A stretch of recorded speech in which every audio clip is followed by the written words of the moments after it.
Have you ever heard the saying, everything happens for a reason? Well, I'm sorry to break it to you, but it actually doesn't.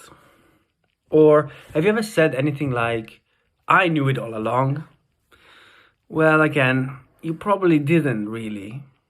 Or I'm sure you heard somebody say, I have a gut feeling that such and such. Yeah, again, I wouldn't go there. I wouldn't trust that. Hi, by the way, I haven't said hi properly. And you might be wondering, what the hell am I talking about? Well, we like to think of ourselves as guided by reason. We identify with our rational self, and in fact, intuition is what gives us most answers instead of reason. Intuition is very useful in many everyday situations. But when we try to make sense of the complex world we live in today, intuition often fails and we get stuck in our skewed and irrational views without realizing and with great overconfidence in our beliefs. As you might know, I am an engineer and I've been a research scientist for many years, which could be considered a character flaw by many, but it kind of makes me a great advocate of reason. So, sitting here at my desk, kind of late at night really, I will talk about how the mind works, how we form opinions, make judgments and predictions. And later on, how a few basic principles of statistics can become the antidote to irrational thinking. I will call this series The Power of Reason. If this doesn't sound too crazy already, then without further ado, let's get to the thick of it. We all have two ways of thinking, intuitive and rational. Our brain has evolved intuitive thinking to give us quick answers in everyday life. For example,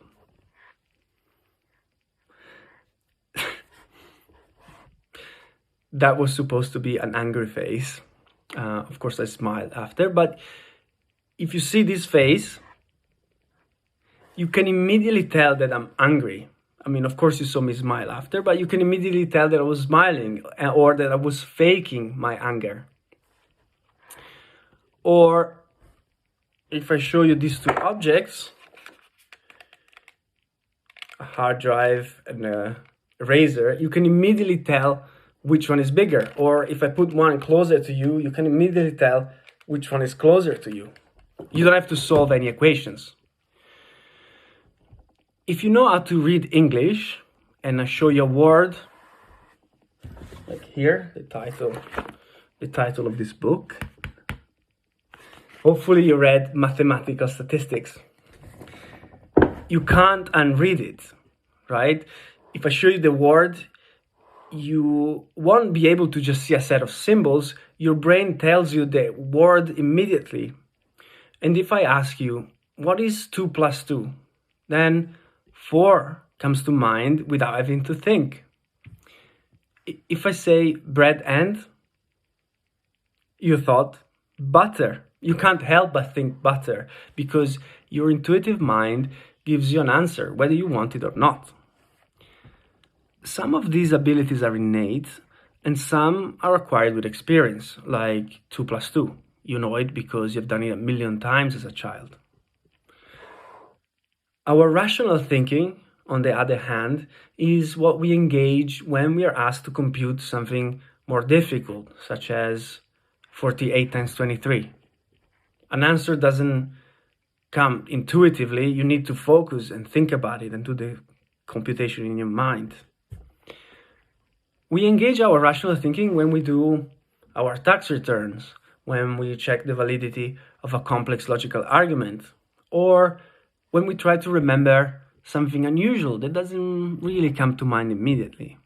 Or also when we focus on anything really, even when we push through a workout and we must stay focused, while of course our intuition is telling us to stop.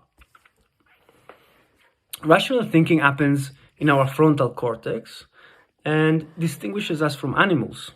because animals think only intuitively. Rational thinking requires effort, motivation, and it requires more energy consumption in the brain. Notice at this point that being rational is different from being intelligent. Rationality requires engagement. An intelligent person who fails at being engaged fails also at being rational. So, rational thinking requires paying attention, which is a limited resource in our brain. This is why we say pay attention. The word pay suggests a limited resource. If I ask you to compute, again, 48 times 23, while you're walking at a fast pace, suppose, you probably have to stop and think, as it is difficult to compute while walking fast. Just how limited our attention is was demonstrated in a famous experiment, the gorilla experiment. In the experiment, participants were asked to watch a basketball game, and they were required to keep count of how many times the ball was passed. That's a sure way to ruin a game. But anyway, that was the experiment. While they were busy counting and keeping score, a person in a gorilla costume walked to the middle of the court, stood there, they were beating their chest and whatnot, and then eventually left. At the end of the game, of course, the participants were asked if they had noticed anything unusual. And nobody had seen the gorilla, as their attention was focused on following the ball. Attention is a limited resource, and magicians exploit this fact in their tricks. They misdirect the attention so you don't see what is really happening in the trick. Precisely because it requires attention and effort, we often fail at engaging our rational thinking. And then our intuitive thinking, which does not require attention, provides us with quick answers in most situations. Our lazy, rational self then accepts the answers without checking. Let's quickly solve an easy problem. And I want you to think about it. A baseball and a bat together cost $1.10. The bat cost $1 more than the ball.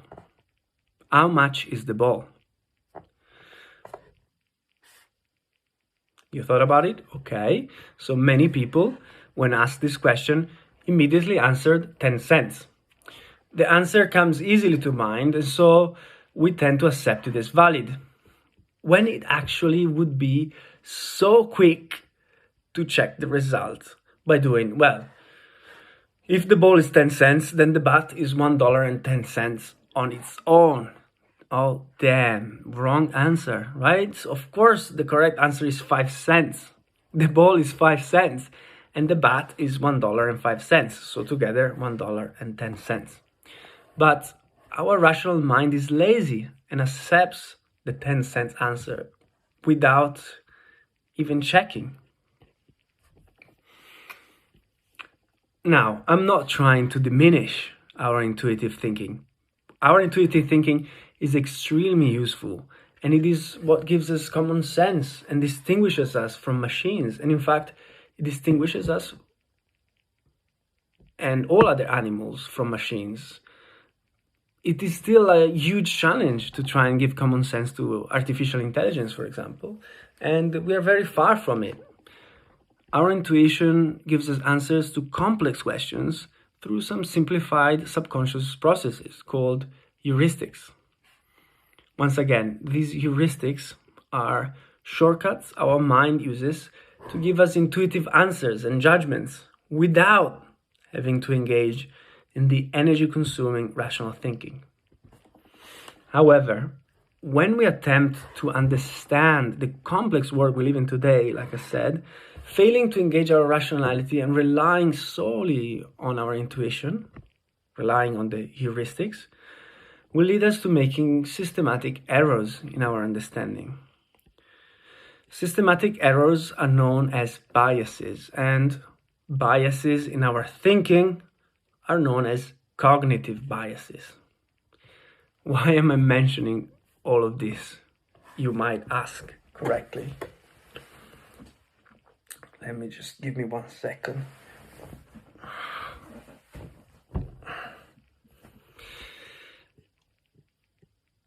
Let's say that humanity has accumulated an immense wealth of collective knowledge, which is the case, and in fact the world is extremely complex in its interactions and operations.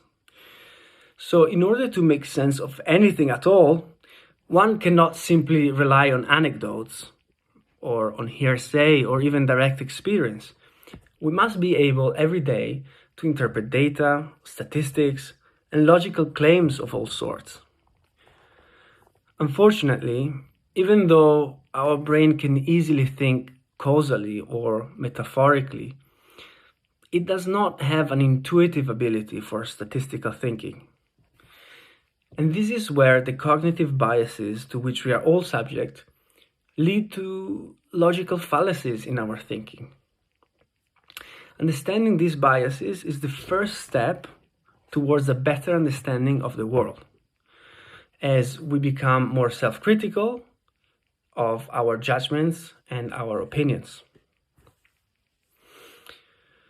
To understand how these biases arise, we must first understand their cause, which is the subconscious mental shortcuts our mind adopts, the heuristics.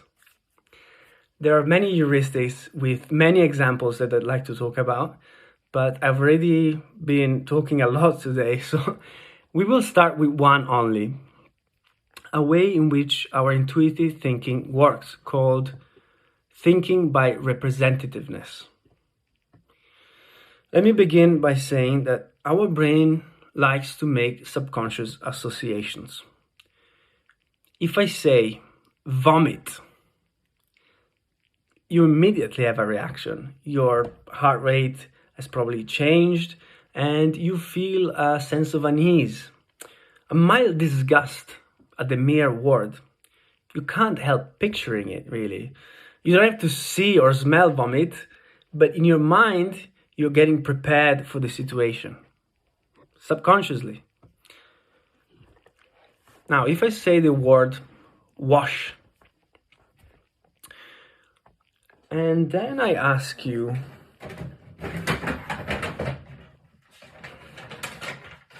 I should have prepared this. Then I ask you to complete this word. Fill in the gap.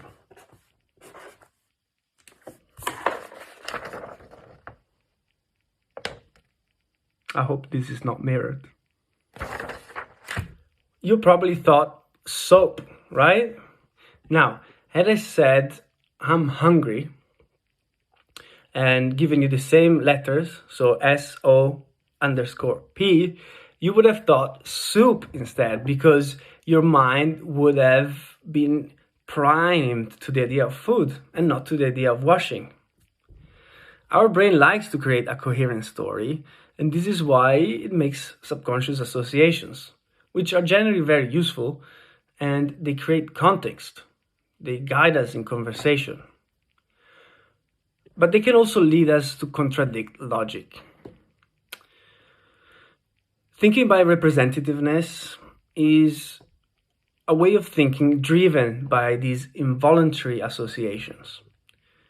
We often judge objects and events by how representative they are of a class, rather than by how probable they are. If this sounds like jargon, it might be better understood with a classic example from an experiment conducted in the 80s by Daniel Kahneman. I will describe Linda. Linda is a bright woman. She's 30 years old, she's single, and she has a major in philosophy. And as a student, she cared about human rights and social justice. Now, I'll give you two statements about Linda, and you have to think about which one of these statements is the most probable one. Number one, Linda is a bank teller. Number 2, Linda is a bank teller and an outspoken feminist. Most people will judge the second statement as the most probable because it makes for a nice, coherent story. Linda does not seem to fit the job of a bank teller, based on the description I gave you of her, but adding that she's a feminist seems to be more representative of her character. This is an example of thinking by representativeness. However, this choice contradicts logic. The first statement is the most probable one because the group of feminist bank tellers is wholly contained in the larger group of all the bank tellers. This can also be said in another way. If you bet on the first option, you would win if Linda was a bank teller, either feminist or not. With the second option, you would win only if she was feminist. A more restrictive scenario, hence a less probable one. Bear in mind, this was an experiment from the 80s, so it might seem a bit outdated in the description of its characters. Here, another example. Rafael Nadal, who is obviously a famous tennis champion, he's playing a tennis match against a player who is at Wimbledon for the first time. This is completely hypothetical for the mental experiment. Which of the following statements is the more probable one? Number 1, Nadal will lose the first set. Number 2, Nadal will lose the first set, but will win the match. Once again, it is natural to think of the champion winning as more plausible because it's more representative of him. But it is not more probable. If you were to bet on one of the options, with option 1, you would win whether Nadal loses or wins the match after losing the first set. And with option 2, you would win only if he wins the match after losing the first set, of course. So saying that option 2 is more probable, therefore contradicts logic. Conjoining two individual events reduces the probability. So conjoining lose the first set with win the match reduces the overall probability, independently of the fact that Nadal winning is more representative of the champion. Wrongly thinking that losing the first set and winning the match together is more probable is known as a conjunction fallacy. Okay, I think it's enough for today. And if you made it this far, well done. And in the next episode, I will show you more ways in which our intuitive mind works with plenty of interesting examples and experiments. The idea here is that understanding this will help us recognize how we can be biased in our thinking. All right. Thanks a lot. Bye-bye.